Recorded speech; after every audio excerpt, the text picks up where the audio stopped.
ସେହିଭଳି ବାଲେଶ୍ୱର ଜିଲ୍ଲା ସିମୁଳିଆ ଥାନା ଅଧୀନ 16 ନମ୍ବର ଜାତୀୟ ରାଜପଥର ମଇତାପୁର ଭଗିଆ ଛକ ନିକଟରେ ବିଳମ୍ବିତ ରାତ୍ରିରେ ଏକ ବିରାଟକାୟ ଗଛ ପଡ଼ି ରାସ୍ତା ଅବରୋଧ ହୋଇଥିବା ବେଳେ ଗୋଟିଏ ବାଇକ୍ ଗଛ ତଳେ ଚାପି ହୋଇ ନଷ୍ଟ ହୋଇଛି।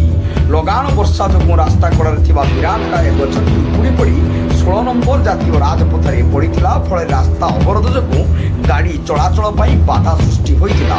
ସ୍ଥାନୀୟ ଲୋକେ ଅଗ୍ନିଶମ ବାହିନୀକୁ ଖବର ଦେଇଥିଲେ। ଖବର ପାଇ ଓଡ଼ା ଅଗ୍ନିଶମ ବାହିନୀର କର୍ମଚାରୀମାନେ ଘଟଣାସ୍ଥଳରେ ପହଞ୍ଚି ଗଛଟିକୁ କାଟି ରାସ୍ତାରୁ ହଟାଇଥିଲେ।